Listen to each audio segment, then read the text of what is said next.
what's poppin'? How are you?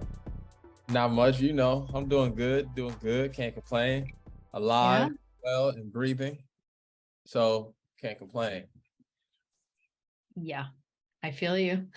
I am having one of those weeks where there's so much to do. I am like in back to back, and yeah, it's a lot, but it's all good. Like I feel energized, like I feel great, but I'm also being very conscious of like, okay, it's a lot going on. I need to also like when I'm done actually switch off. So I've been doing a lot more of that, which is good.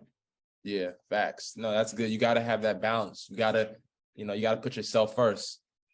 I mean, there is no balance for me, honestly. That this is the challenge. Like, I wish there was a better balance throughout the day rather than that abrupt, like super, super, super busy. And then to a certain point, usually like after this will be almost, 7:30 in the evening.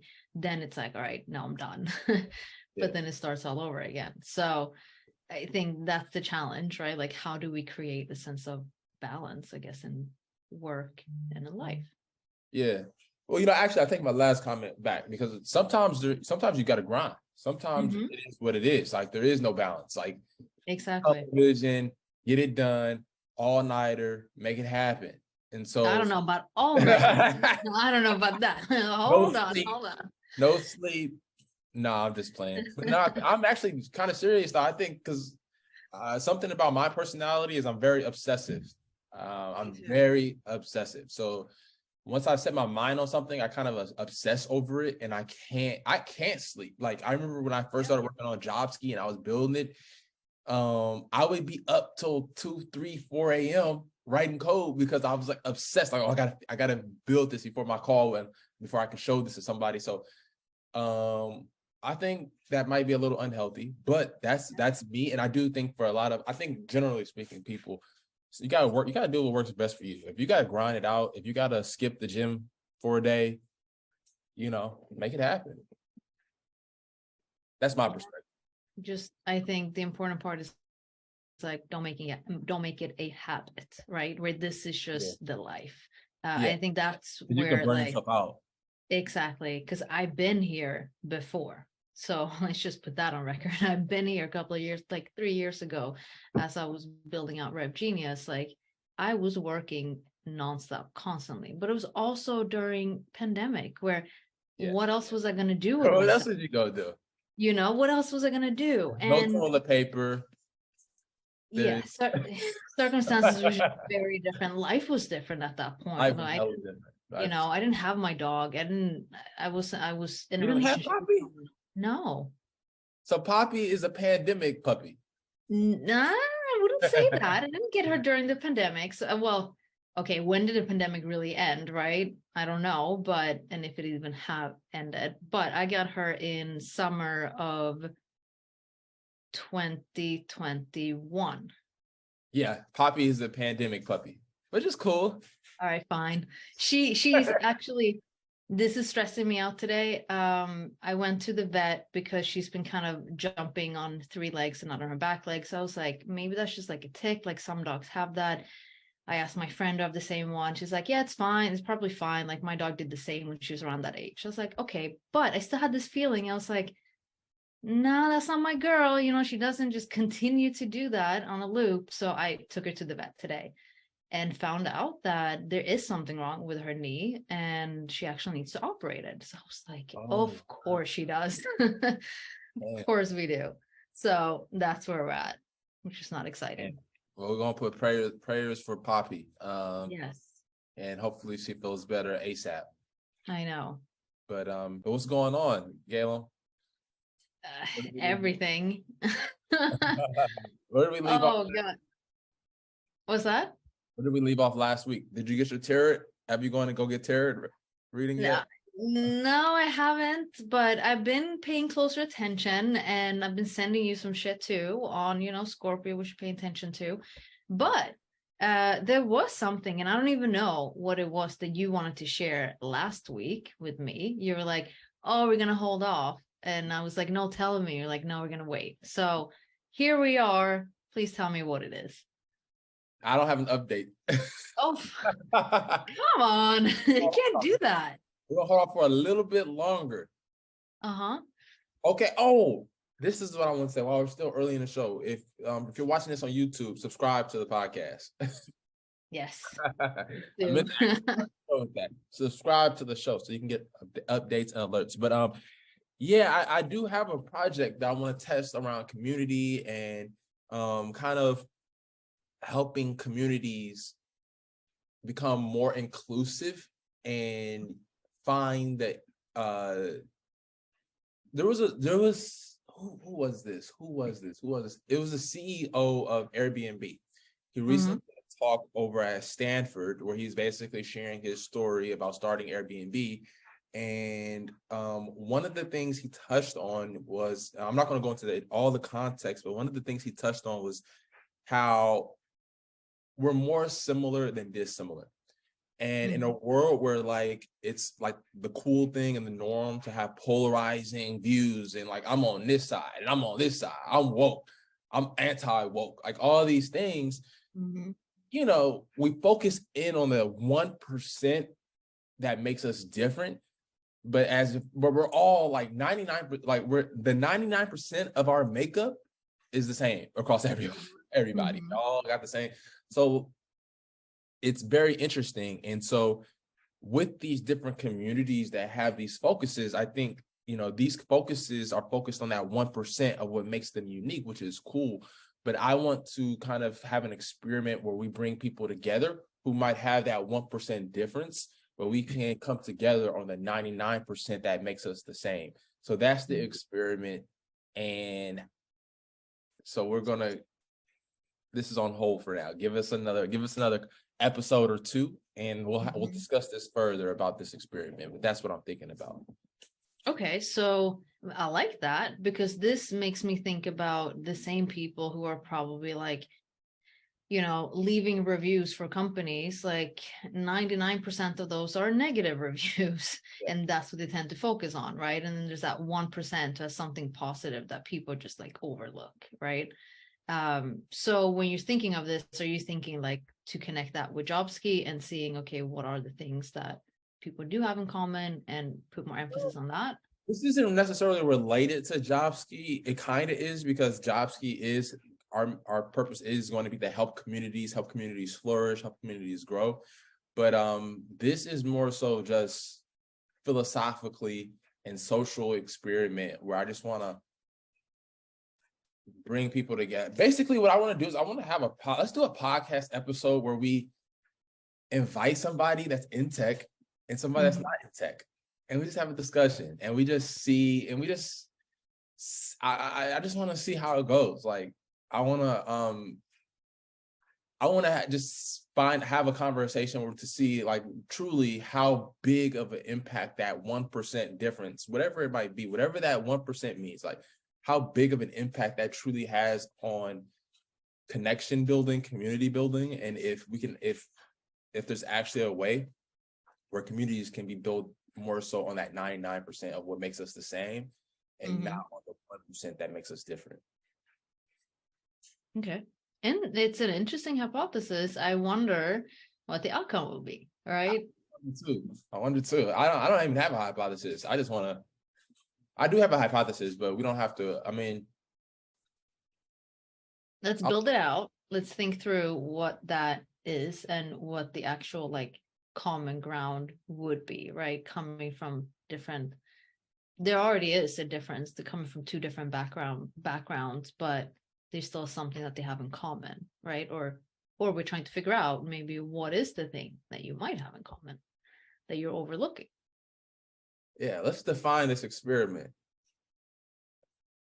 So the goal is we want to see if we bring two people together from different backgrounds, will they, as a conversation continues, will there be similarities found within the conversation, or will the conversation really focus on the differences and whatever that means?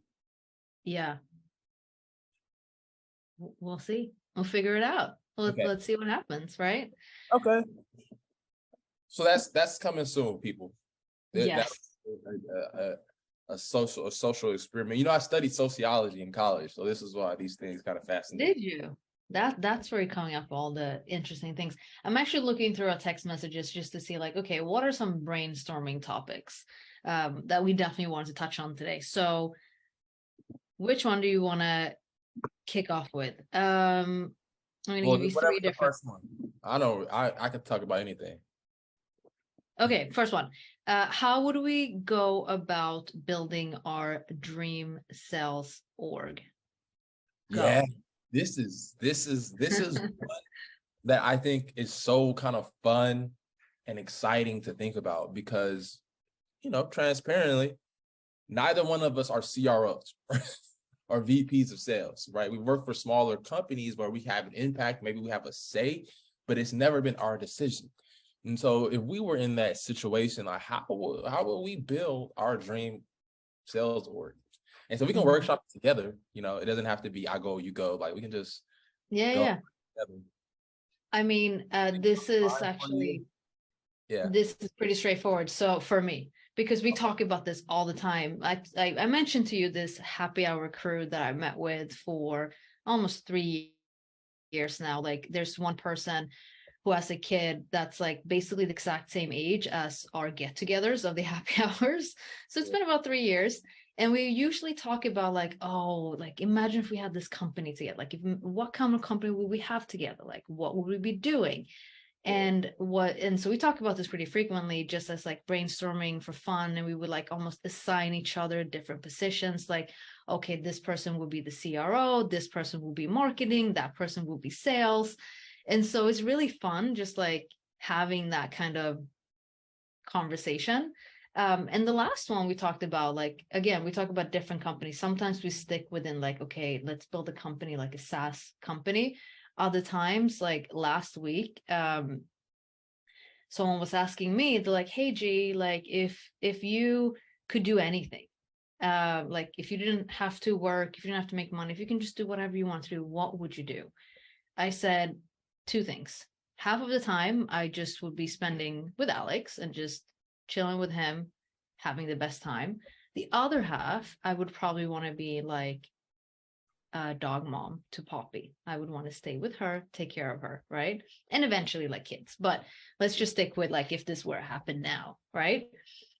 And then we said, okay, so how can we create a viable business around those things? Like, let's just fantasize about, let's just brainstorm. And I was like, at first, I was like, this is bullshit. I can't do this. I was like, no, I'm not going to do this. Like, I don't know. This is unrealistic to me. It's unrealistic that this would happen. And my friend was like, why would you say that? And I was like, I just think it is. And then some other friend pointed in and was like, you know why you're having a hard time probably to even fantasize about what that would be when it's not even happening? I was like, not really. Because you probably had a traumatic childhood. And I was like, oh, that's like a lot of trauma that makes you not being able to fantasize and dream about like, what would this imaginary situation look like? Anyway, to the point, what we talked about to develop this company so that I can actually like spend time with Alex, I can spend time with Poppy. And also the big thing for me was like, I would love to travel and meet people, you know? Man, you sound like your business is about to be like a stay-at-home partner. No. You know what it is? Stay-at-home mom or something. No, definitely not. I've been an au pair. When I moved to the US, many years ago, my job was to take care of kids. And what I learned at the age of 21 was that I am not going to be a stay-at-home mom. Like, absolutely not. That's what I'm hearing though. I'm hearing like taking care of Alex and be spending time with him, Listen, taking care of the kids. Like that is the foundation. How can I make money off of it? How can I make like turn this into a living? So we talked about, let's start a company. Let's start a company where we actually take like all these people have too much money and they need to travel with their pets. Like I would like to travel because one of the pain points for me living in London is that I actually can't travel with Poppy. This is a huge pain point. I cannot take her back home to Sweden, which I wanted to do this past summer. I had to turn around. That couldn't happen because of the laws, regulations. It can't move out of UK and come back with the dog. So that's a pain point. So I was like, how could I overcome that pain point, and how could I help other people with this business? So in this fantasy world, what we came up with so that I can spend time not being a stay-at-home mom, not being stay-at-home dog mom, but being able to spend time with people I love and also be able to travel and make money. Okay. So we're going to create this like the listeners are like, this sounds like the dream job. So I know. ready to hear this. Even better is that the actual company is going to focus on, again, this is not a real company. It might sound like it because I'm really interested in this now, but it's not. It's actually like luxury flights, right? Like, so we would own like airplanes, and we would take these dogs from these wealthy people, and we will travel with their dogs to whatever destination that people want to get to. And at the same time, so if you have a dog, you're the wealthy man, and you're like, hey, I want to hire you. Can you I'm going to go business travel in Asia next month. Can you make sure that you know, my dog is there by this date? I'm like, cool, no problem. I'll take your money. I'll travel with the flight, like private jet. I'll take your dog plus my partner and whoever else I want. And we get on the plane and we get to Asia and we deliver the dog, you know, safely. Like, we'll look after it. And that's it. That's the business. That's a real cool business. I think people would do it. I just think that, I mean, actually, I don't know. I don't know either. Again, if you're rich enough to pay somebody to bring your dog on a jet. Instead of, what else would you be doing? Put him in a daycare or like dog daycare, or you would. But I think this business is centered around you. It's like. Yes, exactly.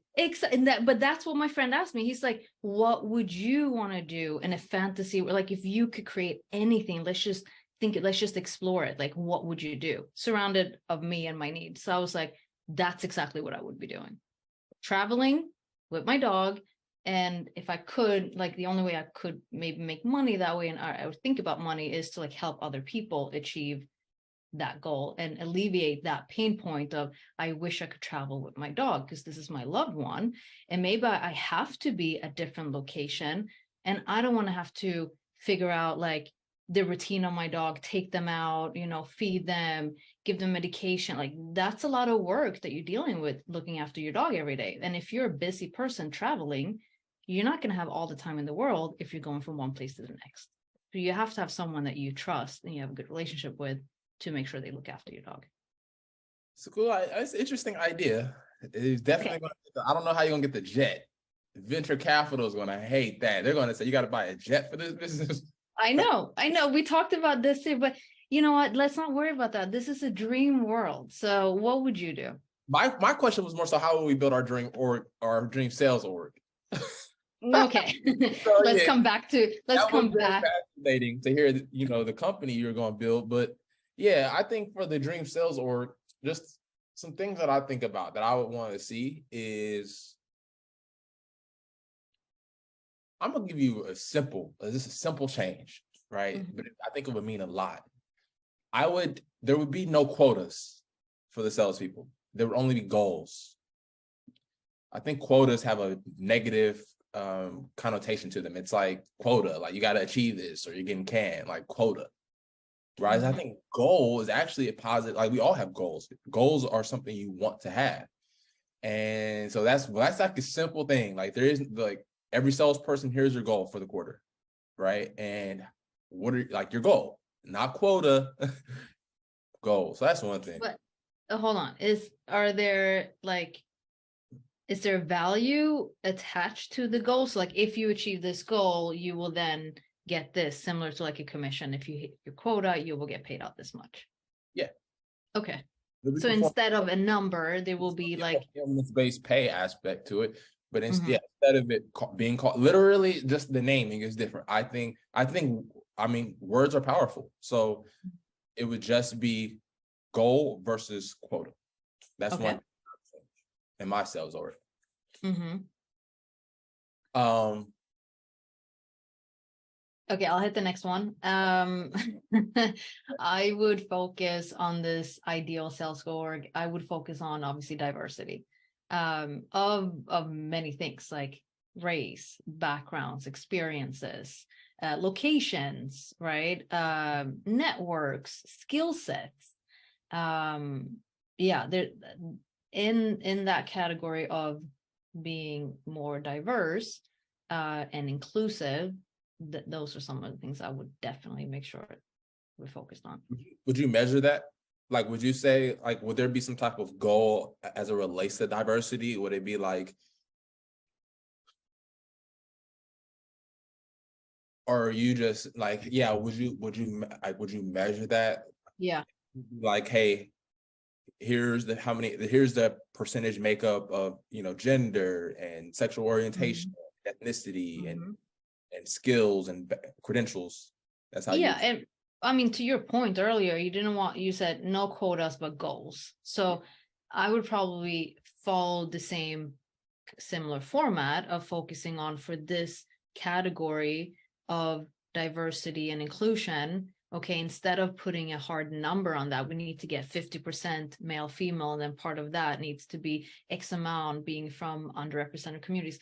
Like, yeah, you can put a number to, and I think people are already doing that, but it's challenging to hit those numbers for whatever reasons or whatever excuses that there are. I think maybe if this is the theme of the company, again, I don't know how viable or realistic this would be, but let's say it would be, and we're building it. I would probably go in the same direction of like looking at that as a measurement of what goals are we trying to achieve when it comes to diversity and inclusion. What's the ultimate goal here? And why are we trying to reach that goal? I don't think you should just have, oh yeah, like here's what we're trying to do and here's what we want to do. It's like, well, why are you doing it? Why does this matter?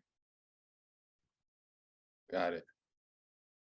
I like that. I would definitely diversity, having a diverse team would be important to me as I'm building out the sales org of Acme Corporation. Okay, that's a good one, actually. That's a great one thing that I like. I actually got this from 30 Minutes to President's Club is Great podcast. Yeah, the great podcast. The whole team goes to President's Club, or no one goes to President's Club. I like that. I think a lot of sales orgs, it's highly competitive, and there's like, and this is something that we probably need to workshop, but competition is good to a certain degree, but it can get toxic to sometimes. And so finding that balance of collaboration amongst literally just the sales team. I think a lot of salespeople are going to collaborate with the CSMs or the sales engineers, but collaborating with one another, we don't often see that. So that's something that I would really want to find a balance of like a little bit, some competition to motivate those that are competitive, but the culture is more so collaborative rather than competition. Competitive, yeah. Yeah, competitive, yeah. Okay, that's fair. Let's look at leadership. Okay, let's look at leadership. That's us. We're the leaders. So what are the skill sets? No, but so what about the leadership though? Like how would we build out the leadership, I guess? Doers. From my perspective, they'd have to be able to do whatever it is that they're asking their team to do. So they have to lead by example in that regard. And they also have to be servant leaders. So these have to be people that are willing to support their team and serve their team. Like they see leadership more as a servant thing, where it's like, hey, like with great power comes great responsibility. And my responsibility is to see that each of these people on my team reaches their full potential. They are heard, they are seen, and they have an opportunity to grow under my management. Those are leaders we need on our team. Those are leaders we're going to hire. Yep. I would add one more thing, and probably a few more things, but another thing that comes to mind for me is also the kind of leader who is invested in the personal aspects and the personal growth and the personal goals of the salespeople. Yes. You actually gave me to piggyback on that, it's going to be not only okay, but I want to encourage our salespeople to have side activities. Yeah. Side hustles, passions, and we want them to bring that into our company. Mm-hmm. And we want the leaders, as you were saying, to encourage that as well. Yeah, absolutely. Because then you know exactly what areas to focus more or less on. And I think there's so much shared knowledge and valuable knowledge that you can get from people who do have other things that they're invested in. That doesn't mean that they're doing more of that and less of the work that they were hired to do, or that they do that work during the time they're supposed to do their other work. That is not what's being encouraged. What's being encouraged is that at least you can take the learnings and you can be very open about what it is that you're experiencing, what it is that you're exploring on the side. Like, imagine for you if when you were selling for a company and you had jobs here on the side, imagine if like you were up half of the night and then you show up the next day and you're like, yeah, I'm tired, but here's the reason why I'm tired, because I was up, I was so excited working on this.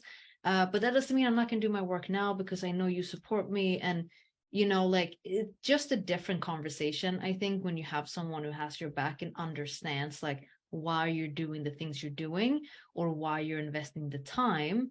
Same thing, like why a lot of people are worried, you know, when it comes to their investment in themselves and their personal brand, for example, you know, as they're working for someone else. That sometimes is a sensitive topic. Like I've seen this in actually communities where people ask the question, hey, what would you do if someone on your team is engaging with competitors on LinkedIn or elsewhere? What would you do if someone has a side hustle? How do you address this? What do you say? Like people are actually worried about this because it is a legit problem. But in our ideal sales organization, we don't want people to worry, right? We want people to come in and do their thing. We're not going to worry too because we're not going to see our people as employees. Matter of fact, we are going to see our people as founders, and we're going to be like almost like the VC. I mean, okay. The whole thing about VC is they say we don't invest in ideas or markets. We invest in the founder. We invest in the person. We're investing. We believe that you'll build something, you'll pivot, like you will make this happen, right? And I think that's the approach we want to take with our sales team, right? We're investing in you. You're not just an employee. Your job is not just to close $1 million in ARR this year. That is your goal. That is your objective goal for this role. But your responsibility is to be the best human you can possibly be and to be a full just person. And our commitment is to invest in you. Mm-hmm. I've actually had an experience similar where a company has invested in me and it made me more loyal to the company. It made me just appreciate the company. It made me work harder. And there was so actually two times. The first time I worked for when I was working for Talkwalker, there was a basketball league, a corporate basketball league, and I was like, "Hey, I want to do this basketball league," and you know, I like to play basketball, obviously, and like they paid the $2,000 so we could have a team, and we won the championship, and like that was cool. That was cool, right? And I just really appreciated them even doing that for me, right, and for the company. Right. Granted, I had to like build my case on why we should be in this league. And then the second time was at Triple Bite. When I had my podcast, that's when I knew within like the first 10 episodes, I began interviewing engineers. So I went and said, hey, would you all sponsor these episodes? And they did. They paid me to interview people on my podcast. That's amazing. And, you know, so yeah, I really appreciated that. And so I think we should do the same because I think we should invest in our people, even if there's not a clear ROI, like, okay, like that, like the Triple Bite thing, like, okay, they're getting exposure to potential engineers by sponsoring the podcast, right? Clear ROI. I think we should do it regardless because it solidifies, it deepens the relationship. And you never know when that opportunity, it's like playing the long game. Like, sure, Robert might not interview engineers this month, but maybe he does, or maybe he has no interest in, but if we ask him, he'll do it. Things like that. So I think we should definitely invest in our people. Yeah, but also to your point, I think if you do invest in your people, then I think you just have the clear goals to, all right, like you get this, and in return, we would like that, you know, we'd like you to focus on this particular market or persona or guest or whatever it is that you're doing, right? That might make more sense rather than saying, okay, we need this much in pipeline based off of the money that we give you, and this needs to convert because we gave you that much money. Yeah. And I do think companies are investing in their people, like the benefits and the good pay and like unlimited PTO. That's one way of investing in your people. Mm-hmm. But I think with this new generation of professionals and like the creator economy and influencers, I do think, and people wanting side hustles, I do think that there's an opportunity for companies. Our company is going to be one of them to say, okay, yeah, that's our benefits, but here's how we're going to support these people as well, because they have these passions outside of work and there's benefit to that for our organization. So here's how we support you as a person joining our company. I think that speaks volumes. 100%. I'm with that. But speaking of, you know, money, numbers, I know another thing you threw out there, and I want to, maybe we should wrap it up with this question because I think it's a good one. Do you think, or do you believe that mentorship should be free? Oh, yeah. No, this is like interesting question. Mm-hmm. Honestly, I don't have the answers to it.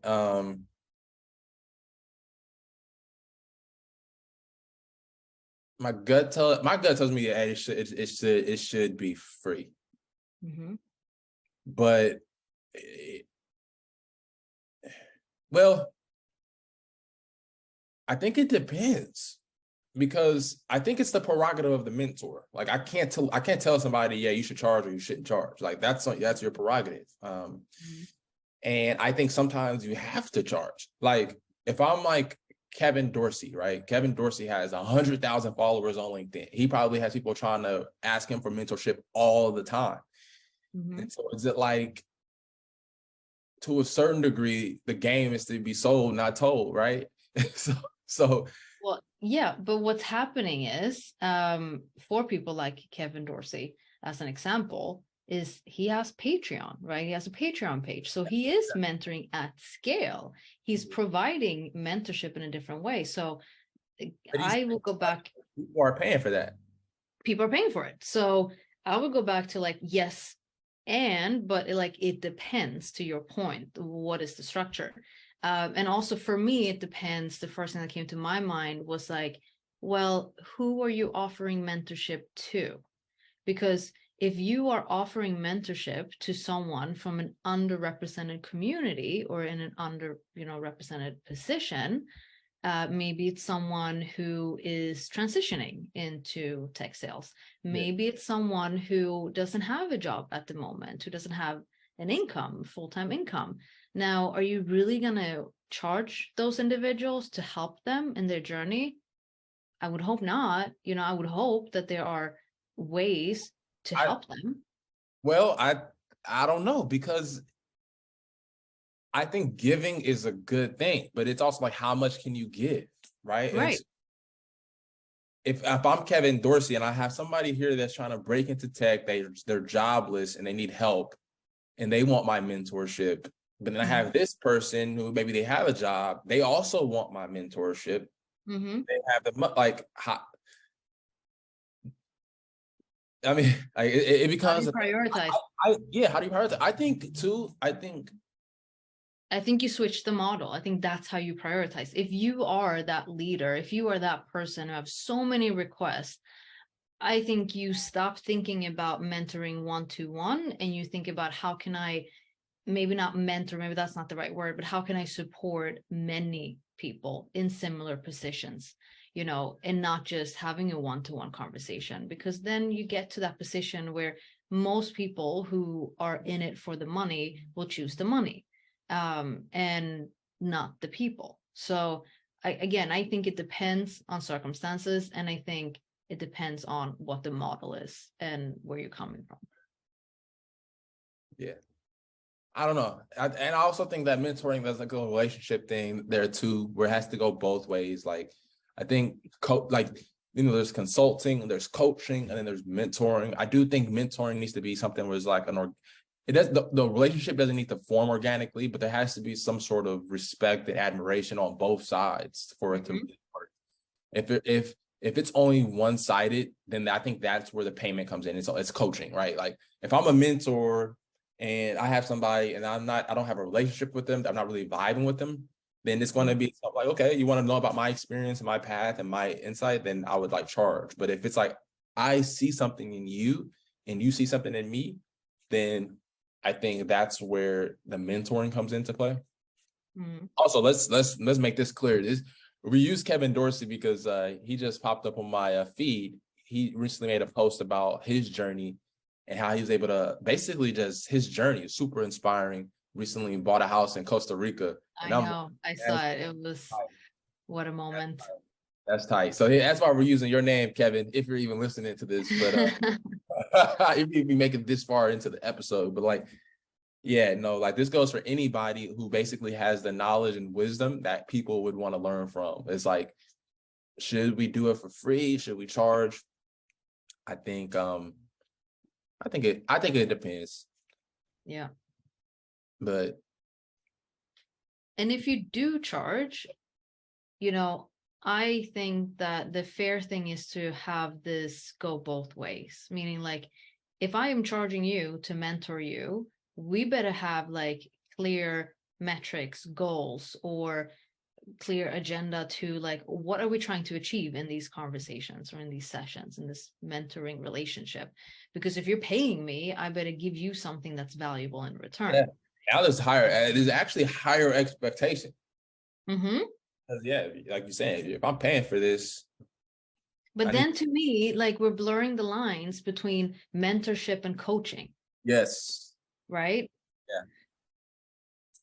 So there's that. That's why I would initially lean on like no to mentoring, but yes to paying for coaching.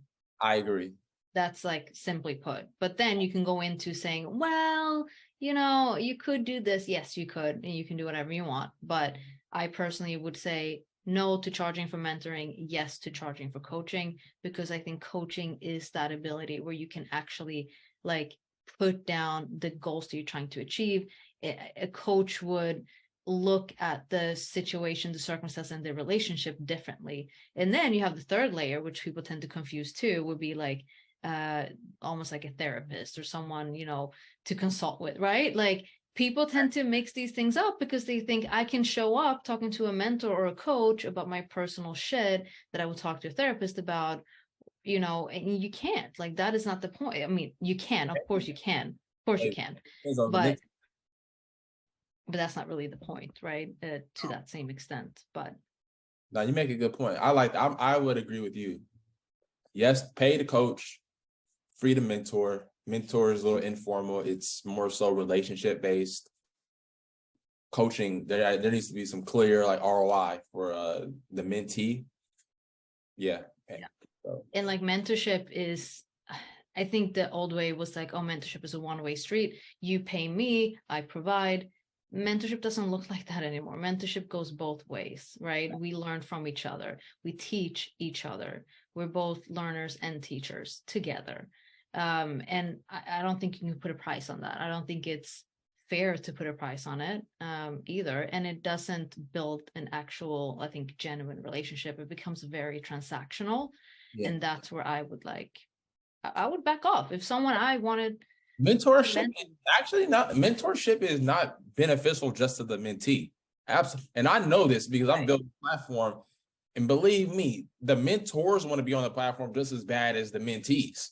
Mm-hmm. Like, mentors want to mentor just as bad as people want mentorship. So it's a privilege to even be able to mentor. That just means that you've learned and acquired skills and wisdom that you're able to potentially help and give back. And that's a privilege. Like, sometimes we look for the monetary value in things, like how much money I'm going to make for this. Like, you just being able to help somebody should just fill your heart. Like, and I know heart doesn't pay the bills, but it does keep you going, and it does Yep. just make life worth living. So like, and meaningful and purposeful. Money does not necessarily do that.